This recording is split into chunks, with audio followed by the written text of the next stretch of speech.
It's the In Real Time Car Talk Show. More interesting car talk just ahead.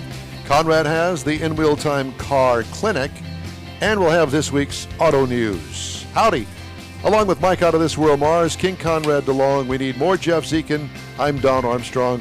Thanks for joining us on this Saturday live broadcast. If you are on a podcast, you are probably hearing this on a Friday.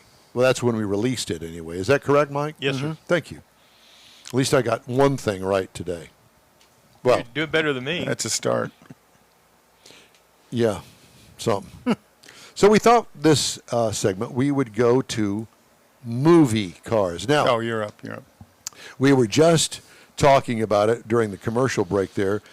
We met a guy a couple of years ago down at Keels and Wheels, and he was the guy that was responsible for the Ford versus Ferrari cars.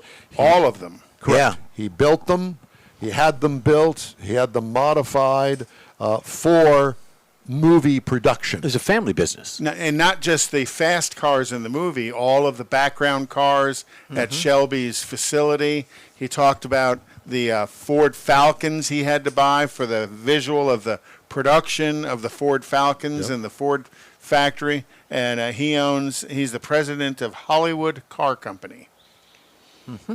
And they were hired to do Ford versus Ferrari, but a lot of other stuff as well. Yeah, and the interesting conversation that we had with him, we found out that the race cars had Chevrolet or General Motors LS engines in them because durability, reliability, and that was the biggest thing, was reliability, because obviously the GT and the Ferraris were not really reliable cars. They were race cars, and who knows, if you hit the start switch and it doesn't go, you hold up production. To use a real one of those and have a problem is you're tearing up $1 million plus car. Yeah. You know, even the Ford GTs or the originals are all plus $1 million. Yeah. So at any rate, so movie cars, where are we going to start? With Mike? Yeehaw. So I kind of went through and found some real movie cars. So the first one we're going to talk about is the 1976 Ford Grand Torino, commonly called the Striped Tomato. Started out in Starsky and Hutch. That's the ZZ Top. okay. Anyway, so this one started out on TV.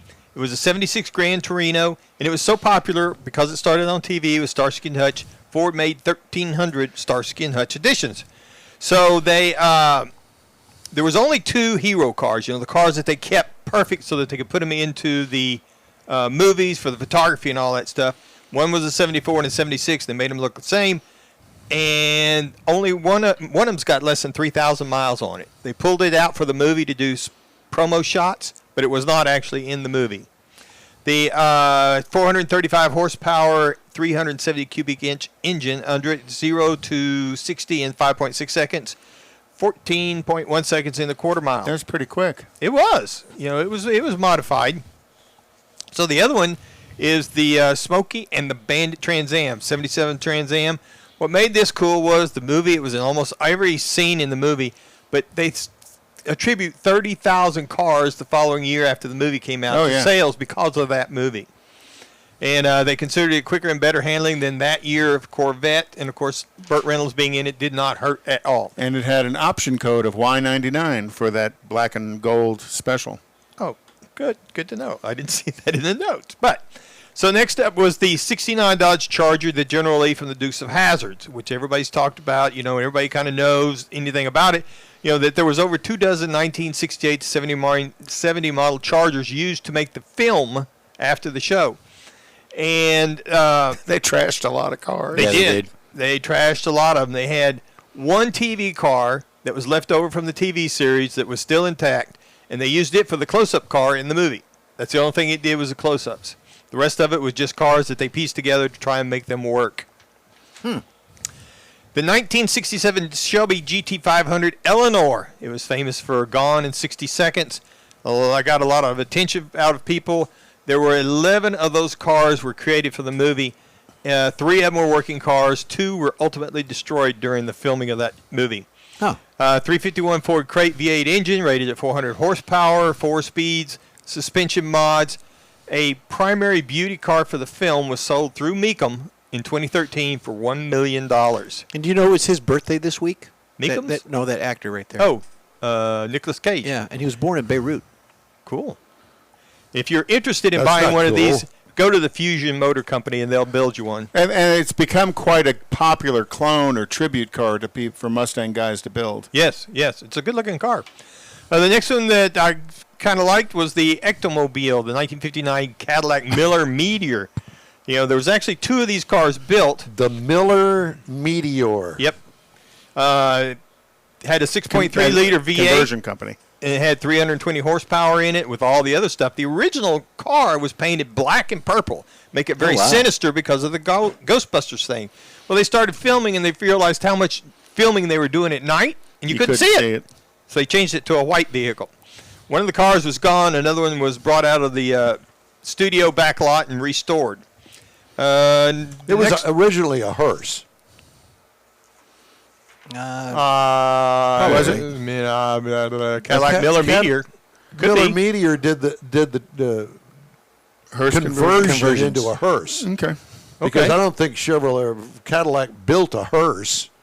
I mean, Cadillac did. They all went out to. Well, it could be. I never heard of one. They did I ambulances. assumed it was some sort of but model. it's all an outside conversion Didn't we have company. a guest on the show that the lady owned an ambulance? That was a version Tailpipes of- and Tacos? Yep. Yep. She owned one of these. Yep. Yeah. Well, the next one is the 1981 DeLorean Dmc 12 from Back to the Future.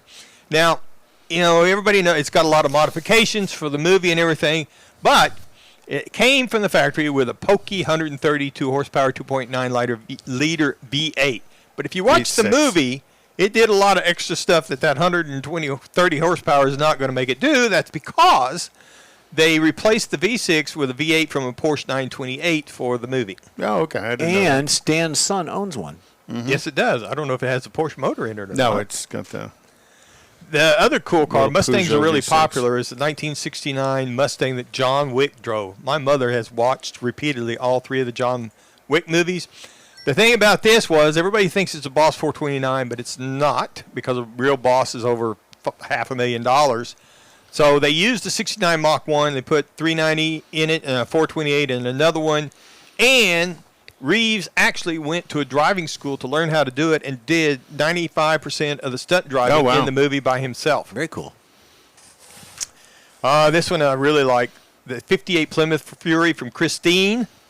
Oh, yeah. Yeah. The self-healing car. 23 to 28 cars were used in this film, depending on who you talk to. But you know how they did that? They used some Belvederes and Savoys because there were so many of them. They couldn't get all of the Furies. But they put hydraulic jacks on the inside of the car with plastic panels and plastic panels To for the heal fenders itself. up, and it sucked it in. And then they played the film backwards so it looked like it was coming out and healing itself. Yep. That's okay.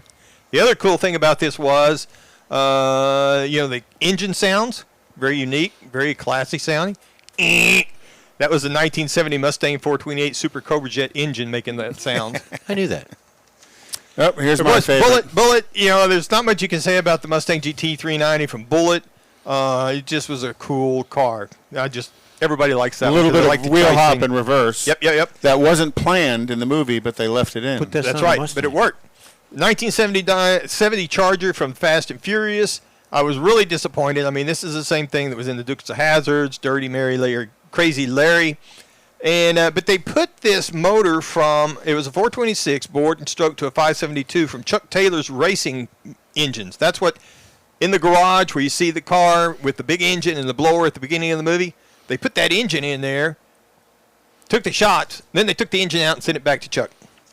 Nice. Chuck needed it back. And then He didn't want to the rest of the donate it. time it was a 440. he needed it What back. about your daughter? Come for your daughter, Chuck. Coming for your blower, Chuck. So, another one that's pretty popular with older guys, 1970 Dodge Challenger RT from Vanishing Point. Oh. Basically, all the RTs were in the film were 440 engines. And it was basically a movie about driving from Denver to San Francisco in less than 15 hours and some Jaguars involved and all that stuff. But Kowalski gets to the end of towards the end of the movie, and he Don't spoil drives it off a cliff. Oh, you ruined the movie. So, but the problem is, they didn't use a Challenger to drive off the cliff. They used a '67 Camaro. Oh, man. Painted the same color. Yeah. Yep. It ruined it. And then you get to the 32 Ford Coupe, American Graffiti. Could you tell that they changed the car from? Now, the next time you watch gonna it, have to you'll, watch you'll and see, see. you'll see it. But it's the very end. So the American Graffiti Ford Coupe 327 V8 engine, same group that built the California Kid car is the one that built this car. And at the end of the movie, of course, it runs up against the 55 Chevy. The Chevy goes off the road. Interesting about that same 55 Chevy that goes off the road, that's the 55 Chevy that was in two-lane blacktop. Yep. And it was the 55 Chevy Billy Stabile drove in high school. I That's remember right. he That's told right. us He that said story that he had that car in high school. And then he had Olive Oil riding with him in this what was her name? The actress. I know you're talking played about. Olive Oil, yeah. Oh, Shelley Duvall? Yeah. Yeah. She was the passenger for him in this. Cool. 1976 Lotus Esprit Cities. This was in the James Bond movie. Wait. Esprit. Esprit. What did you call it? It's Brits. Yeah, Esprit Cities. That's his English. One. accent. Well, theoretically it is. Yeah. That's So theoretically. by the 70s, the cars were changing shape. So in the James Bond movie, The Spy Who Loved Me, there was a white Series 1 Lotus that he drove off into the water and it became a submarine. You know, it covered up the wheels and all that stuff, drove back out onto the beach. And what was really cool, a couple found that car and verified it. They bought an unclaimed storage unit for $1, and that car was in it. They sold that car to Elon Musk for $1 million. And it's on the top of a rocket as we speak, somewhere. And it Somewhere. leaks. Wonder if it Or the was hood. on the TV show Storage Wars. Yeah. Yeah. And the By sun. the way, Artemis was scrubbed this morning. I just found out. Oh, was it? Yeah. Okay. So the last one here is the 1964 Aston Martin Db5. I got this for Conrad. It was in Goldfinger. Hubba. Had all kinds of things they tricked up for it. But one of the few Astons used in this movie sold for $4.6 million. Wow. And just recently, Sean Connery's personal DB5 that he was given at the conclusion of the movie, though it wasn't one of the movie cars, also just sold at, I think it was Barrett Jackson. Cool. For $1 bazillion. But those are some cool movie cars. There's some more out there that I got to a list of 50, and I had to start cutting them down. But there's just a ton of them out there. Well, we kind of did a little Yeah. false preview earlier, but Yeah, that was my fault. Since we're into this, why don't we do the ZZ Top cars? I only know of one. Well, Actually, two. Cadzilla and the other one that was in Eliminator. Eliminator. was in the the 32 in the Ford. video. 33 Ford. Okay, so the Cadzilla is the one that's coming up here. 48 Caddy, Series 6-2. It's called a sedan net. I never did really hear about that, know what it is. 500 cubic inch V8. It's got custom fuel injection system on it. Reportedly, he spent over $500,000 building this car, having it built the way it's Who built. built it for him? I didn't write it down. Didn't what's his name that we had from California? Boyd Coddington built No, it. okay. Yeah, Thinking right there. somebody That's what else. it says. That's Boyd Coddington, the biggest jerk on the face of this earth, who's not with us anymore. Correct. So the next car is the 1933 Ford Eliminator Coupe. Going to remember that from the Eliminator album. Legs. It's used in several videos. It just used wonderfully with the girls getting out of the cars. Had a 5.7 liter V8 engine Becky. with a Z28 I've cam. never seen it. What? No, I'm kidding. See if you pay attention. Turbo 350. Billy Gibbons actually drove this car from L.A. to New York one time with passenger in it, and takes it out on. He was taking it out on tours. It's now in the Rock and Roll Hall of Fame on display. In Cleveland? Yes. That's where it's at. Next Cleveland up steamer. is it's a missing its wheels and tires. yeah, 1932 Highboy Ford. Now this has got a 221 cubic inch supercharged flathead V8. I like that. Top loader tranny. It's kind of a throwback type vehicle. And also, I've never seen that car before. no, I haven't seen that one. There's another one. Yeah, I've seen it because they did a story on ZZ Top and how they got started, and that car, they were all in that car driving to the location to do the Gigs. Yeah. Cool. He also has a 1962 Chevrolet Impala. A Slampala. Slampala. Got Firestone airbag system that raises it up and down. It's pretty much stock, and except he's added power brakes to it, a CD system, 6.7 liter V8 with a 3-speed automatic. That sounds very stock. Well, the body lines and all that stuff. The exterior of it's pretty much stock. My body lines are Don't weasel your way out of that. There's no way. my body lines are stock too. He also has a 1958 Ford Thunderbird that he calls a Mexican Blackbird. And it's a 1958. It's considered a mild custom because of the changes that have been made to it. And they actually had a song on the 75 album Fandango called Black Thunderbird, Mexican Blackbird. Southern Cal Speed Shop built this. Got 352 cubic inch with lowered suspension and a Ford-O-Matic transmission. Cool looking car. Mm-hmm. Really, it is. I like the lights on the Yes. side. And then the next one is I've never seen this, never even heard of it, a 1933 Ford Whiskey Runner. It's a coupe. Got a 331 cubic inch caddy. It's one of 3 engines. This was a prototype engine that a guy had in his shop that he inherited from his father.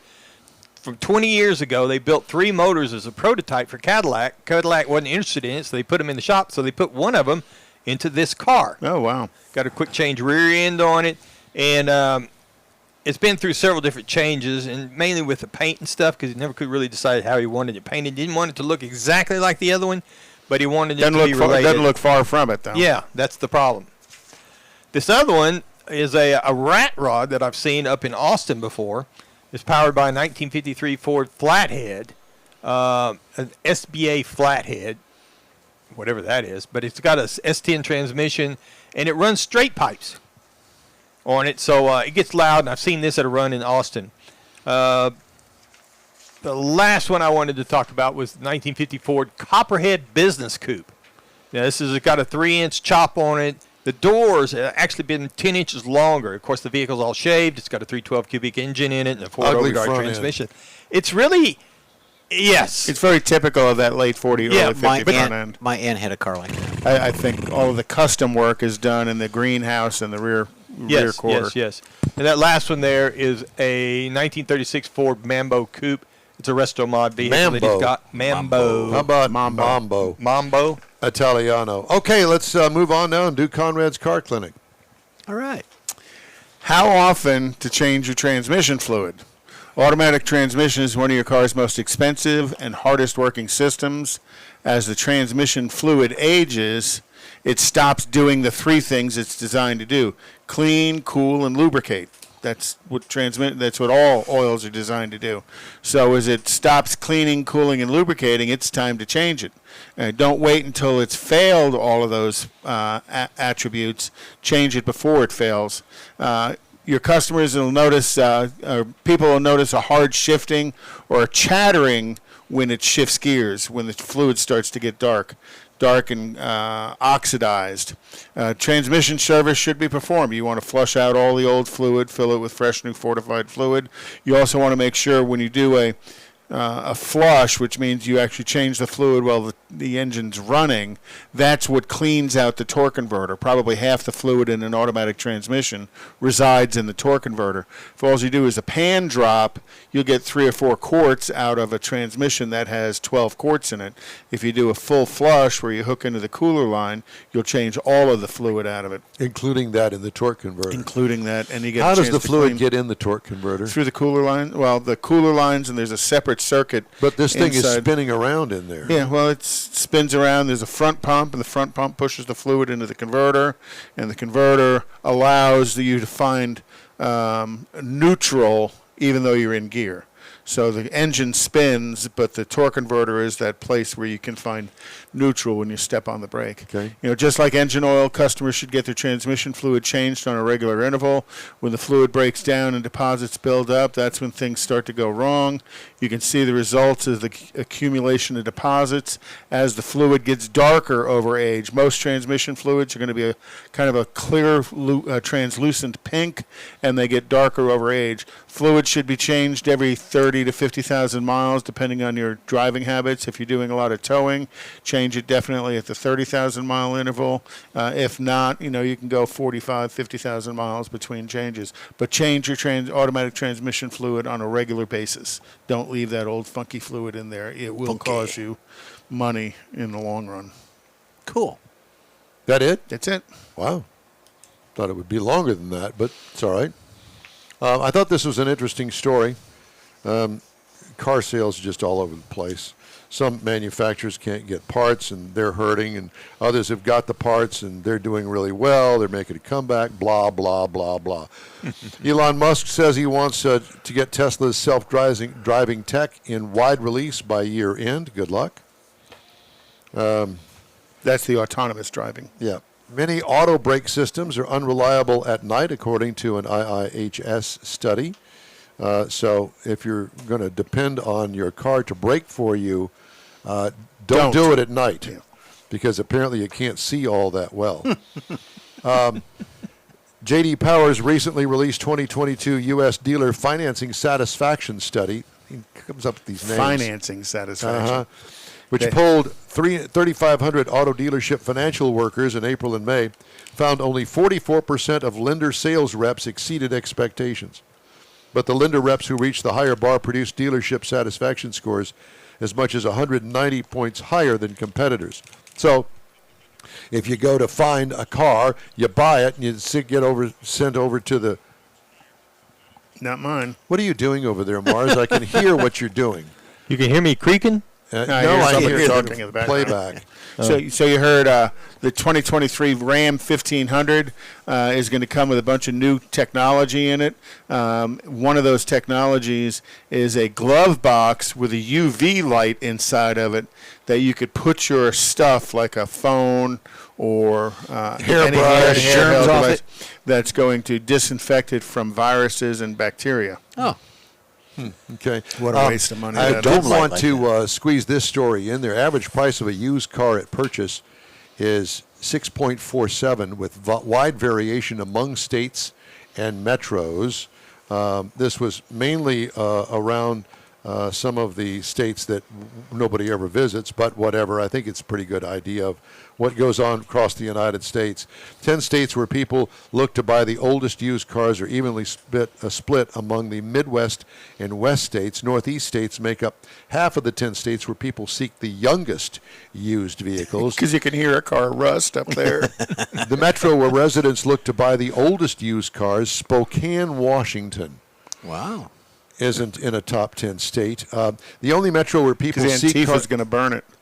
The only metro where people seek cars less than 5 years old on average is in LA. Florida. Oh, really? Oh. Because they've got the money. Oh, true. And nearly 1 in 5 inquiries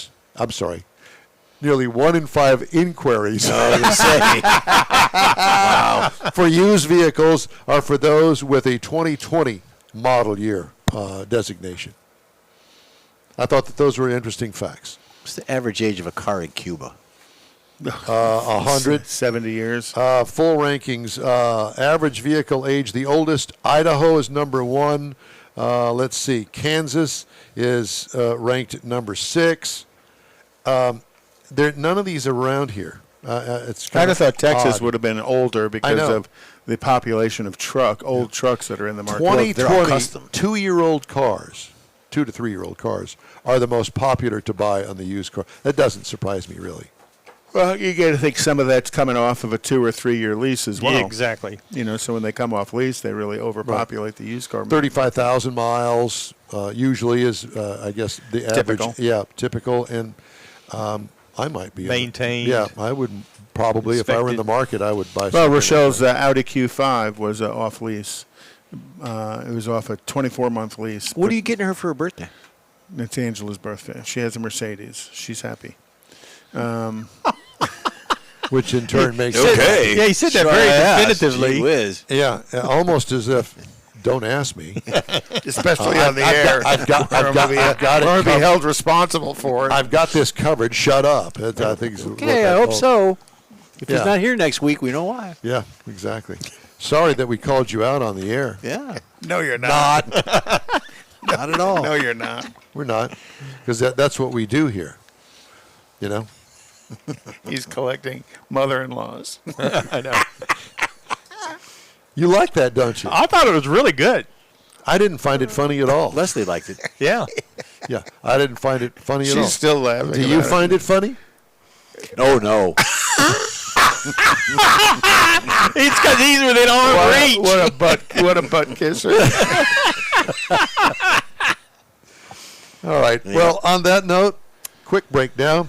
We're going to wrap things up right after this. Stay with us on the In Wheel Time Car Talk Show. Get out the permanent marker and write on your wall calendar the next Tailpipes and Tacos Cruise-In, Saturday, September 17th, 2022. It's the fall edition of Tailpipes and Tacos at the Loopy Tortilla in Katy, 8 to 11 a.m. It's the only place cruisers compete for Loopy's Chili Pepper trophies and other prizes. There's no charge to enter your vehicle for Best Hot Rod, Best Classic, or Best Modern Classic. Tailpipes and Tacos is Houston's coolest and most unique cruise-in and is your opportunity to see the best hot rods, show cars, classics, and resto mods, and get Loopy Tortilla breakfast tacos with adult beverages. There's no entry fee, and cars will automatically compete for those much sought-after custom Loopy trophies and other prizes. It happens at the Loopy Tortilla Tex-Mex in Katy on the Grand Parkway at Kingsland Boulevard, just south of I-10. It's Tailpipes and Tacos Fall Edition, Saturday, September 17th. The In Wheel Time Car Talk Show will be there too. Celebrate the beginning of fall and the return of the Tailpipes and Tacos Cruise-In, Saturday morning, September 17th, 8 to 11 a.m. We'll see you then, weather permitting. Want to take a minute to tell you about Gulf Coast Auto Shield, a Houston detail company like no other. Gulf Coast Auto Shield offers paint correction services that'll give your car, truck, or SUV a like-new shine. Afterwards, you want to protect it with a professionally installed nano-ceramic coating or protection film. Worried about your very expensive windshield getting damaged, broken, or cracked? Let Gulf Coast Auto Shield install ExoShield, a windshield protection film. Give John Gray a call today or check out their website, gcautoshield.com. Hey, whether you own a new, ultra-expensive, exotic, or a 5-year-old Suburban, Gulf Coast Auto Shield will help keep your investment looking like the day it rolled off the assembly line. Gulf Coast Auto Shield is conveniently located on the South Sam Houston Parkway, just south of I-69, the Southwest Freeway. Meet the staff and check out all of their services online right now at gcautoshield.com.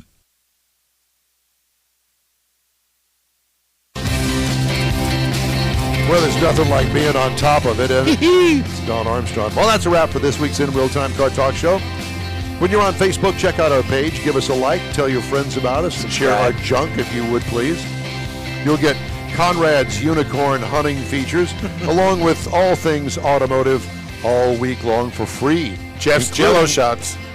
Including new car reviews, upcoming events, cruise-ins, racing events, and other goodies. You can find the In Real Time Car Talk Show 24/7 on the iHeart Radio app.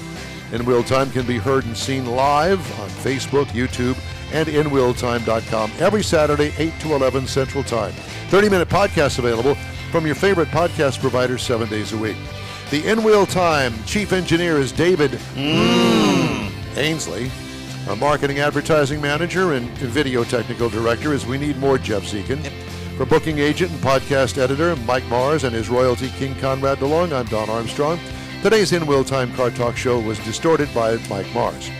Be sure to join us again for our next live 3-hour In Wheel Time Car Talk Show, Saturday, September 10th, starting at 8 a.m. Central on all of our In Wheel Time Car Talk outlets, right here on the Smoke and Mirrors Network. Stay cool and keep afloat. Did we do okay, Dad? So long for now.